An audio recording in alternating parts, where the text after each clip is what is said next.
Most of us only know ourselves being miserable. I'm gonna let that sink in for a second.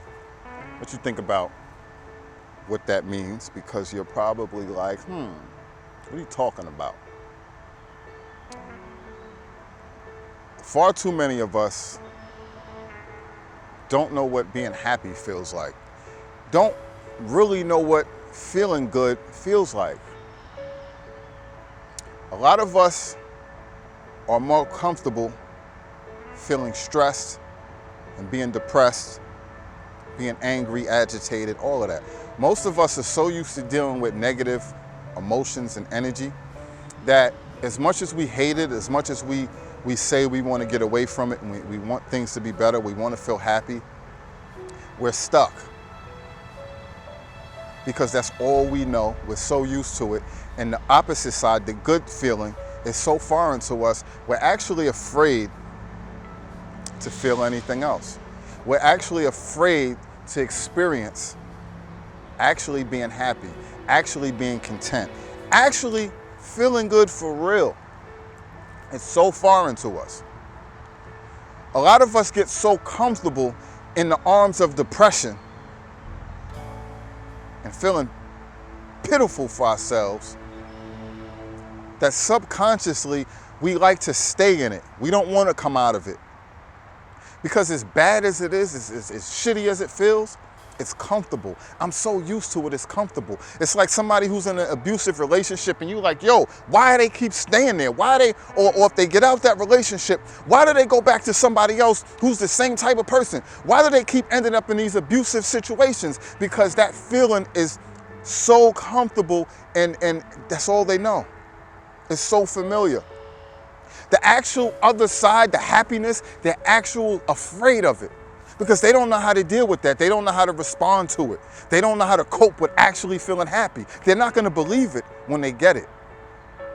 How many times has something been going so well for a period of time? You say, wait, this is so good. This can't be right. Something's about to happen bad. I'm just waiting for it.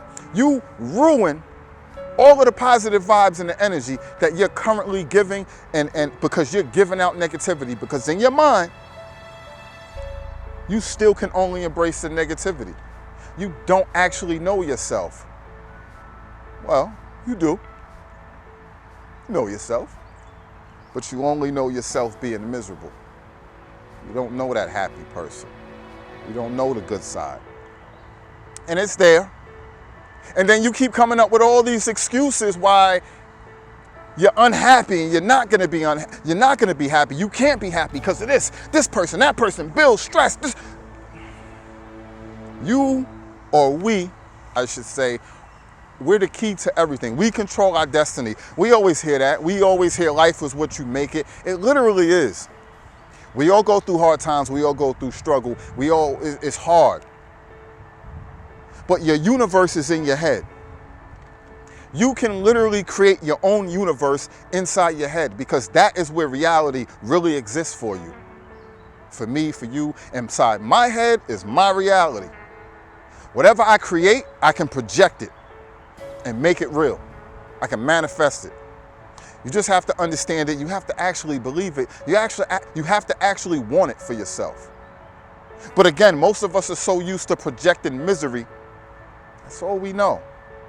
And then strangely, because so many of the people around us are the same way, it's easier to project that negativity and you get people to agree with you. You're on the same page. People are like, yeah, they can relate. When you start talking too positive, you turn people off because they're negative also. They're infected with the negativity also. And they start looking at you like, yo, what are you talking about? Life is crazy. I don't know, man. Life's hard. Yo, we all got that negativity. So that negativity, you guys are freely bouncing it back and forth off of each other. And you accept it. You embrace it. And nobody wants to embrace the positivity and the happiness, but everybody claims that they're in search for it. It got to the point where me and Nikki would, every day, all we was doing was talking about some sort of negativity, and we would consume our days, hours upon hours, just talking about negative shit. And it got to a point where I'm like, yo, I don't want to do this no more. It don't make me feel good. I don't like it. I'm wasting energy. It's stressful. I can't do it no more. I don't want to have no more negative conversations. If somebody around me or somebody around us is bringing in that negativity, they got to go. And now, once they go, we have to regulate ourselves and stop talking about the drama. And it was hard at first because we both were so used to it.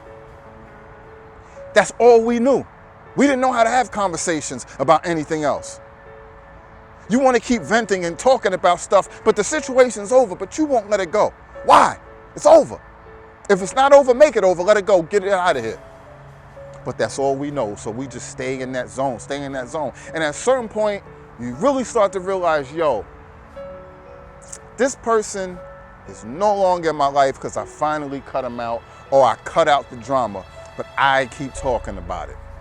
I keep bringing it up. I'm creating this negative universe in my head, and I'm keeping myself stuck there. I dwell in this negative universe.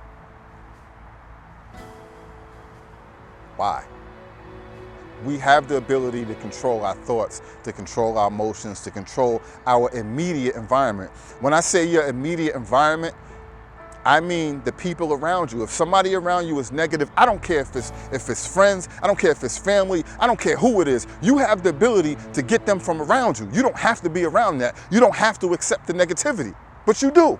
Ask yourself why. I don't care if it's your mother, your sister, I don't care if it's your kid. I don't care if it's your husband, your wife. You don't have to accept the negativity. So stop telling yourself that you do. Stop making excuses for why you allow people to bring you down. Because at the end of the day, if you allow people to bring you down, you're allowing yourself, you're bringing yourself down, straight up. So you can't look at them and blame them. You have to blame yourself. So again, you create your own reality. You create your own environment.